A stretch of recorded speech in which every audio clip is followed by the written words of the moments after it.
Hi, everyone. Hello, Daniela. So my question is, I think it's pretty simple. Last week, you spoke about idol of control. I know it's definitely something I suffer from, because I was raised to be planful, and, you know, if you fail to plan, you plan to fail, all that. But it's something for the past probably 3 years I've really struggled and wrestled with. And in 2023, I got to a point where I was like, okay, I've planned all these things, I've prayed, you know, I've said, okay, you know what, God, have your way. Whatever you want to do, do your will. But a question that has been coming up to me, especially the tail end of last year and early this year, is it surrendering? Have I truly surrendered to his will and saying, in actual fact, I want him to have his way? Or is it apathy? Is it, whoa, I'm tired. Whatever God wants to do, you should do. And honestly, I don't know. I honestly can't decipher between the two. And I'm looking for almost like I'm looking for the indication as to like, okay, I'm truly surrendered, or I'm just like apathy. That's my question. For me, yeah, that's not an easy question. Deep. I do have some kind of pushback in some sections of today's sermon, and maybe you could just, so it's more like a comment, not really a question. When you give a breakdown of what it means to be a particular thing, a label, it does look as if that is the only thing that label is, or that is how you can categorize that label. So for instance, just an example, if you say this is what it means to be a people pleaser, it does look like that is all it feels like to be a people pleaser. So maybe you can try and give like what do you mean, or when you say that this is what it means to be this, a label, maybe you can try and make me understand what your thought process is. But it does feel like that is entirely what that label is. And what that does is it makes it look like if you do these things, then you are this thing. So I am not particularly a fan of labels, so I think that's why I have a pushback. Yeah. Thank you. Great one. You stepped over the gentleman. Oh, no, don't worry. You won't miss your day of visitation. All right. Hi, my name is Abisoye. Nice to meet you. So, first of all, I love today's sermon, but I understand what you were talking about in terms of like the value of community and what it does, and I completely agree. There was just a statement you made that I maybe might not understand, or I need clarity on, because you mentioned that the feeling of the Spirit, you can only truly get that. No, well, you didn't say you can truly get that, but like you will get that only in place of like community or like the church in itself. But then in my head, when I read the Bible and I see some passages in the Bible that basically speak about you being filled in the Spirit, basically talks about like even you, when you want to pray, go into a closet. And I know that even when I sing songs to God on my own, like there are times when I get lost and I have that experience. And I know you said at some point that it was different, right? But for me, different doesn't necessarily mean better. It's just different, right? So maybe it's something that you can explain, because it's possible that I might be wrong and the feeling can only truly be gotten in the church in itself. So I'd love to understand that. Thank you very much, Abisai. Thank you. And last but probably not least, depending on how this goes. Okay. Good afternoon, PF. Thank you for today's and thank you for leading today's service. Thank you. Okay, I'm curious to know what God's position is about Christians who really are obsessed about knowing the future. Like, does God have a problem with a Christian wanting to know what tomorrow holds in the next 5 years?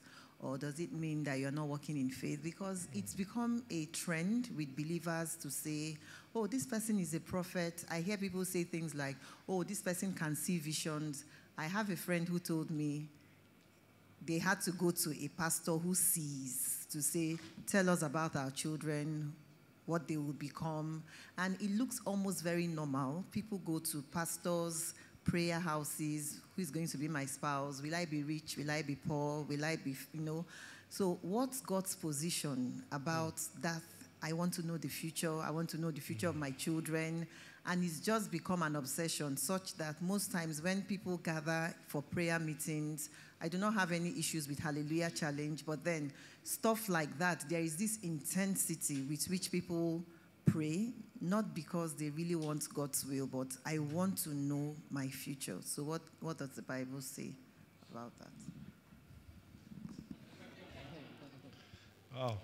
Wow. Okay, so let me take some stabs, and Yemi can always come in wherever you want to, or particularly the ones that had to do with the sermon, right? So let me start with Fumi's own. Let me push back on the pushback. I hear what you're saying, and there's an extent to which I agree with you. But I think there's a way it can be said that is actually impractical. So here's when you say, I don't like labels, right? Because when you attach a label to something, it's like you're wholly defining that thing or that person or what have you. And I agree to the extent that it can be practical, because language and grammar, which is the bedrock of a certain level of communication, is hinged on the fact that we have to have labels. We just have to. Like, I am a man. I am male. Right? I hope you are female, that you believe you are female. Now, the moment you say you are female, now, if I say you are female, by saying that, I may have even misconceptions of what a female is. Or I may not have a full and exhaustive understanding of what a female is. If I'm teaching my children and say, what is male, female? I think I said this one time. I was so happy. My son, my second son, I think it was last year or 2 years ago, just part of the confusion about the thing. I just said, who is a female? And the first one, he's older, 4 years older, he started saying, well, a female is something. And I said, but can anyone define a female? And I said, yeah. That's true. I think people should be able to. No. People should not be able to. But he had started growing older. So I now asked the second one. I said, who is a female? He looked at me and said, somebody that has a female private part. I said, flesh and blood did not reveal that to you. You are my son in whom I'm well pleased. Now, but he runs the risk at that age of just defining a female and male by their genitals. Now, there's a sense in which that's true. It's just not whole. But do we then say, because I am a female means more than that? And if you don't understand what is more than that, we can't put that label. No, I don't think so. And here's what I want to say, and let me now show you where I sort of agree with you. I think, and this is where I've often coined this term, where there's some confusion. There's a difference between a generalization and a stereotype. And I think what you are pushing back against is stereotypes. So I agree with that, where we just put a label on something, or we just see somebody and the person demonstrates one or two characteristics of something, and then we attach the label to them. That's a stereotype. But we can't do without generalizations. If it smells like a dog, if it sounds like a dog, if it walks like a dog, it's most likely is a dog. Now, we start from there, and then we can then say, okay, if there are some modifications about this dog, then we can now talk about it. But it's impossible for us not to deal with labels. Impossible. I say it all the time. If you don't deal with labels, you cannot prepare a good pot of stew. Because you don't know which one is thyme, which one is curry, which one is oregano. We put labels on them. You may have different species of oregano, but oregano is what? Oregano in some sense. So when I'm making these descriptions, they are descriptions. Now, if you notice what I said in the sermon, I said, let us see whether you are this person or you have some of these tendencies. Now, it's for you and the Spirit of God to be able to look at it and say, Like somebody came to meet me and at the end of the first service and said, I'm definitely not a self-pleaser. Good for her. She said, I'm a people pleaser, but you didn't put my own thing. Said, my own, I don't even care about physical. Mine is intellectual approval. Do you get? But she was able to discern enough to be able to see that it was there. So my point is, and I've often said this, if somebody describes something and it's not you, it's not you. It's not you. But you just want to be humble enough to be able to say, is it me fighting the truth? Is it, like I said about people pleasing, that sometimes you are unavoidably defensive? Is it me being defensive? Because defensiveness has different guises. Or maybe it is true. Maybe it is true. I thank God, by the grace of God, there are certain sins I don't struggle with. It's not humility that's... humility is not going to make me say, I struggle with it. But man, I struggle with plenty. And sometimes I try not to say I'm struggling with it. You see what I'm saying? So I'm just saying that I don't think it's practical not to be able to deal with labels. But I also agree that we have to be careful with stereotypes. So whilst we are trying to avoid stereotypes, don't put me in a box. We should also not throw away generalizations. We are all in some kind of box. All right. Yeah. Okay. I think the only thing I would add is that maybe if for me you're talking about being captured in one box. When I, both last week and this week, when I saw the different types, right, of people under control, people who want approval, I find out that I'm in both camps, or I've been in both camps at different parts of my life. The first time I heard this thing about the idols of control and the need to do that, then I swung, you kind of swing the other way, right? And then you can also try and fight against the approval of men, of being a people pleaser. And if your reference is not Jesus Christ, then it then becomes yourself. So you may find out that right now you're in one camp, but maybe even as you're moving from one, you find yourself doing things in the other side. So again, those labels help not to define your identity, not to say this is all that you are, but that you have a tendency in this place. And sometimes you have tendencies in both camps. And let me quickly say another reason why labels are important. Because the ultimate label we should be defined by, Christian. If we don't have labels, who are you? You see, Jesus Christ. You understand? There's no way we can say, we say follower of Christ, we say, so we still need them. Now, even though you say you're a follower of Christ, do we all follow very well? We don't all follow very well. And that's why the identity is given to us first before the description, before we meet the full thing. So, all right, let me go to Daniela's question. Daniela's question is about vacillating between surrender and apathy. In other words, that if we are to give control to the Lord, and she's using a specific thing, that there are some a specific or some specific things where she says, God, I've given this to you. I've planned, I've done everything, but now I've surrendered to you. I say, is it surrendering to the Lord, or is it just, I don't care? I really don't care. It's a tough one because, the danger of preaching and teaching. The danger of preaching and teaching to the best, or I like to say that good preaching, eventually, you take what is theoretical, what is ideal, and you try and make it as practical in the mundane. What people do when we preach, if we preach well, is that we're engaging in the dispensing of wisdom. And wisdom is basically trying to see how ideals work in real life. But you are still limited. So what happens when you're trying to preach to a group of people is that you still somewhat talk a little bit in the ideals. Where counseling comes in is that it then takes it to a more minute level. So with that being said, how do we work out that sort of, I want to surrender to God, but at the same time, control is not a bad thing and planning is not a bad thing? I think one illustration I would use is Shadrach, Meshach, and Abednego. Shadrach, Meshach, and Abednego didn't want control of their lives, so they didn't fight for their safety if gaining their safety meant bowing to a false god.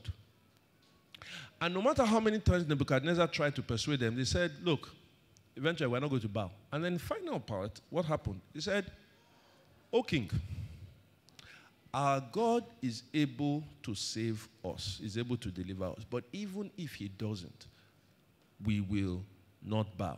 Notice what they are saying. They are saying ultimately we are surrendering to God. We are ultimately surrendering to God. In that surrendering to God, He may deliver or he may not deliver.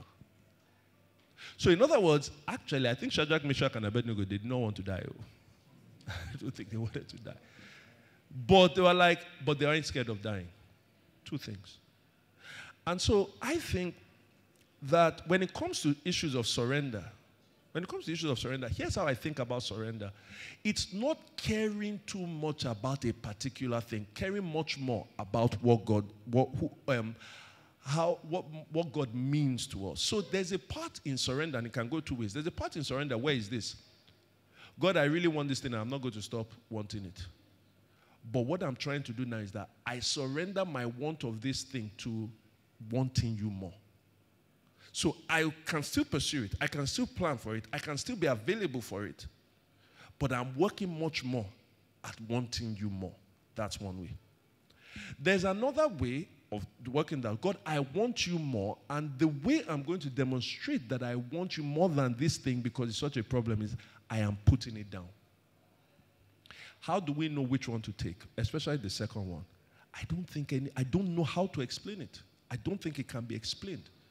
I think it is just something that you just know that you know that you know. I'll give you an example. I had to speak many times with a lot of people who are unmarried at a certain age. And I've met some who, let's say, maybe late 40s, and they tell me they still want to be married. But it doesn't mean, if they are not going to be married, they're absolutely fine. Then I've met some who have said, and they say they're fine because Christ means more to them. They want to be, but Christ means more to them. But I've met some that say, man, Christ means more to be. And I actually I've shut that door.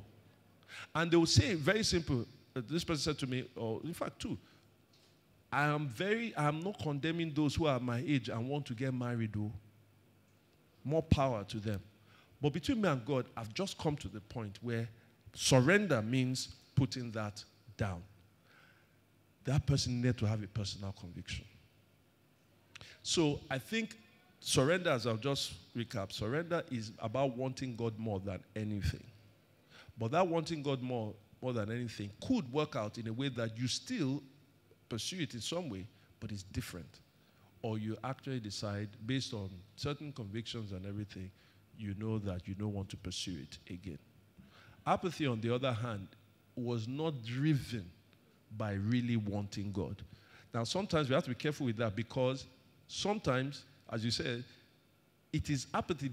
It is wanting God more. Not wanting God enough, disguised as apathy. It's like, well, who even wants yourself? Who even wants that thing self? I want God more. So we have to, again, be honest with our hearts. Whether you have a spiritual director, whether you have a friend that you can go through, whether you have a pastor, just look at those things that will enable us. Okay?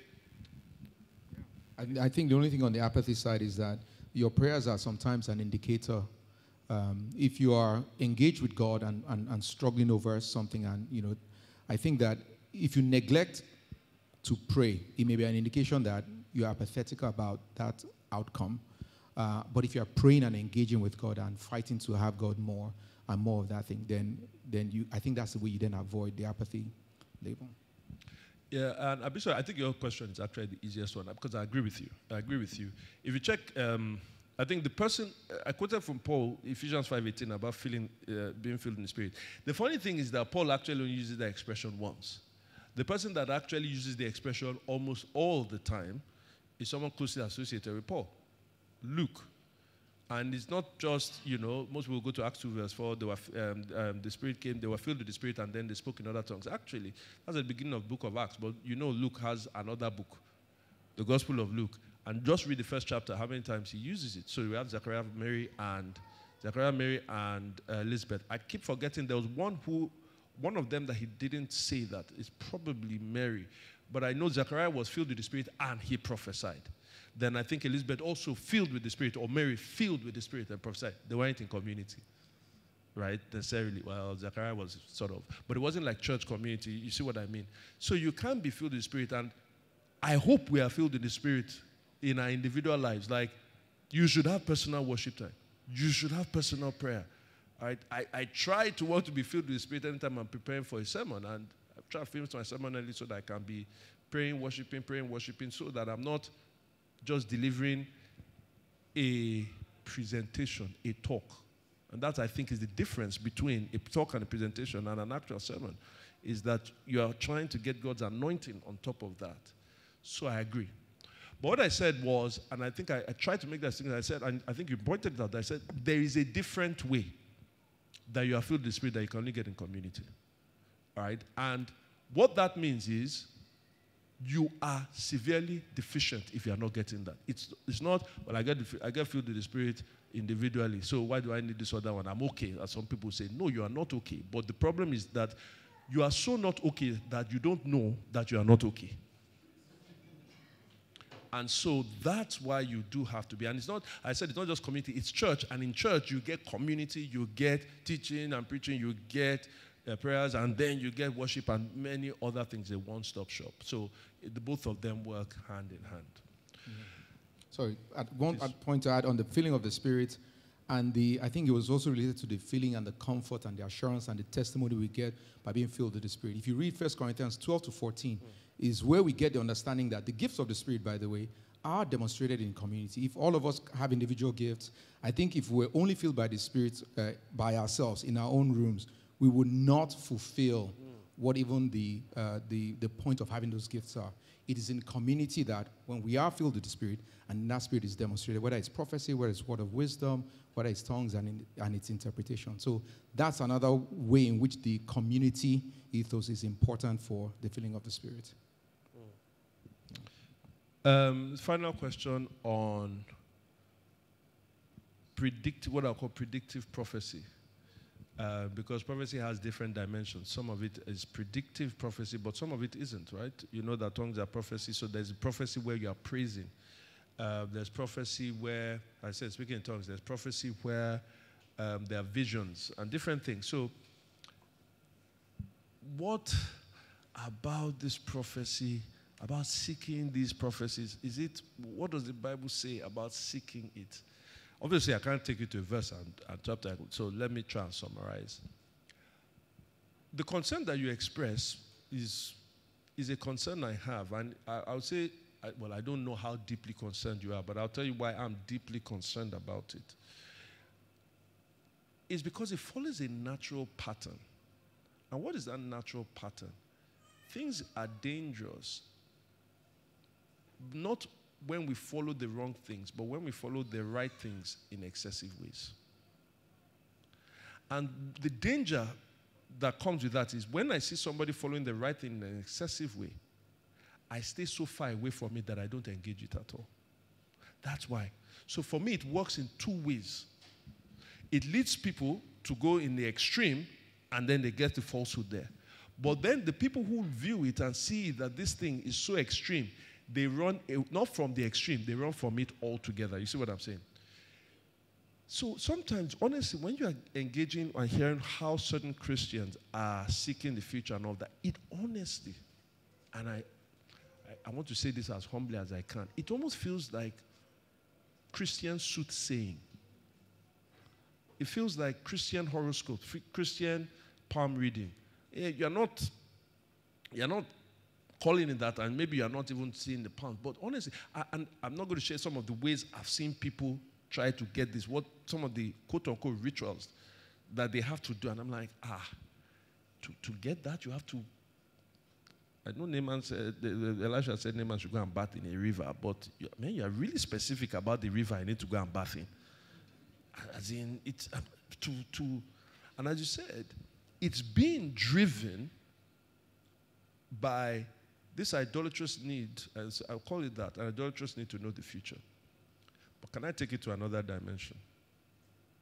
And I want to put a caution to all of us here, because it's something about the sermon of last week. When you are educated in the way most of us are formally educated, we don't know this, or we don't often know this, but this thing works deeply. And I am more concerned about the people God has called me to minister to directly, which is most of you are well educated. There is a certain kind of snobbery that we have, such that when we see other people practicing things that are wrong, we see it so quickly and we condemn them so quickly that we don't see it happens in us. Let me tell you. What is somebody going to visit some kind of prophet in the backyard to know the future? We just call it using spreadsheets to predict the future. It's just an economist that is using Taylor series to be able to know if we're going down this way. It's trying to know, I need to know the right investor to put my dollars inside.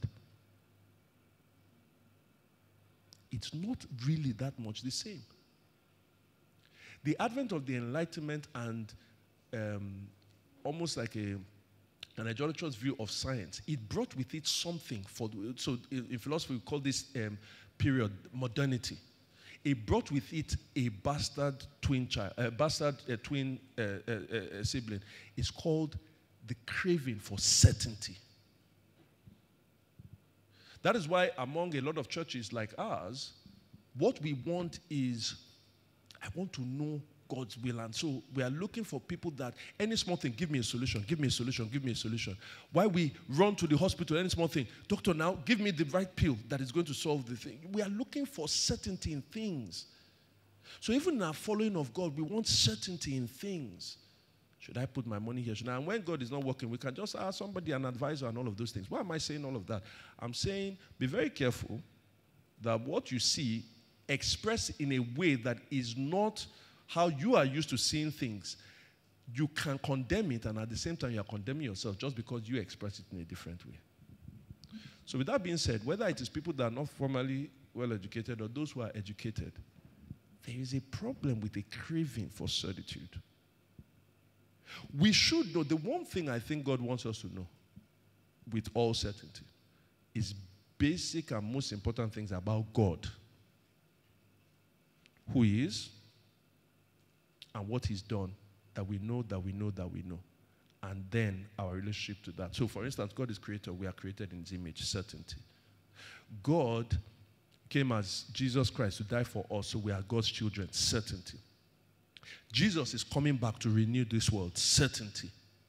The Holy Spirit has been given to believers, certainty. The Holy Spirit resides in His church, certainty. You should be in the church, certainty. All of those things. He gives us all these big markers.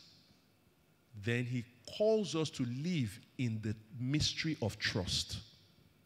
If you know everything that will happen, then how can you trust? How can you trust? I have told my wife, I will be with you till death do us part. She has no proof of it. The number one proof that she has is if she can look into the future and see that I will be true to those vows. But if she did that and now says, wait, hold on, no, before I accept your proposal, hold on. She goes to meet one alpha, or she wants to go and meet one gypsy woman. You know, the gypsy ones, when we go abroad and we are on tour, we just go and look at cards. Everything is much more sophisticated now. It's still devil. And she now says, he's a faithful man. He's a faithful man. Oh yeah, come. I will follow you. She doesn't love me. She loves the certainty of her security. We'll still treat that idol. If she truly loves me and has tried everything to evaluate, there is a step to take. It's called the step of faith. Now, with human beings, we have to evaluate. God has given us all the evidence. By faith is the substance of things hoped for, the evidence of things not seen. The evidence of things not seen doesn't mean that those things unseen are not real. And so when we're looking for a world of certitude, eventually what we're trying to remove is faith. I am not talking about blind faith. I'm saying that He has given us all that we need for life and godliness. And so sometimes, you know, one of the things that I want to say this pastorally to somebody that is in a place of deep suffering, I can understand. Sometimes we want to know, when will this suffering end? Sometimes I want to know, who needs to pray for me? All of those things. And God doesn't actually tell you. He just tells you this: I definitely heal, but I also care for you. And so you learn to trust Him in the mystery through the valley of the shadow of death. And so sometimes this clamoring for all of those future things is that we are taking something that is true, prophetic gift. I'll finish with that. But we have now used it in an idolatrous way. And it leads many people down terrible paths. Having said that, I said the second danger is there. When I read this Bible, it's full of predictive prophecies. And the Bible even then says, because people are using prophecy in a bad way, don't despise it. So it comes. It comes, prophecy, 1 Corinthians 14, is there to encourage us. There's a certain specificity that just reminds us that God is seeing me, like I spoke about the one today. But there's a difference between receiving it and craving for it, and craving for it in every aspect of your life. Now you've switched to idolatry. And now you switch to particularly the idol of control and security.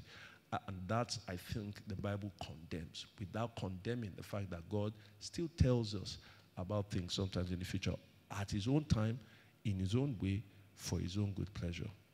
All right. I don't know if Yemi has anything to add on that. No, thanks, PF. And I think for me personally, who's been a Christian for a while, we've kind of vacillated between that whole seeing God's work and God's mystery and God's wonder in the miraculous and the prophetic, and we loved, and we saw how that encouraged the church. And then we then saw the abuses for a decade and a half, that, to the point where even your theology changes. You're like, I'm cessationist. I think this thing is gone. And that's because you want it gone, because you're seeing all these abuses. Well, in your mind, you think it's better for it to be gone.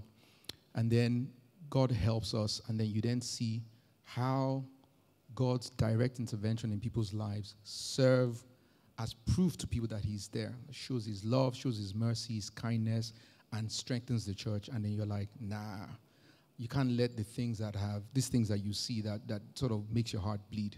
You can't let those things then remove your heart or move you away from understanding, acknowledging, and benefiting from the blessings that the spiritual gifts do for us as a church. And so we have to continue to live in that and pray for people, as Pastor Femi mentioned. Pray for people who are seeking, because the search is a sign of suffering. So pray for their suffering. And then the search is also part of our sinfulness, where we're trying to eliminate God or just get the certitude, and then we don't need to have faith. And God says it's only when we see him in heaven that faith will become sight, and then we won't need to clamor for the future. So just keep praying for the people you know who are in that, and pray for yourself, and pray for our church also. Yeah. The ego time has ended. God bless you all. Have a blessed week.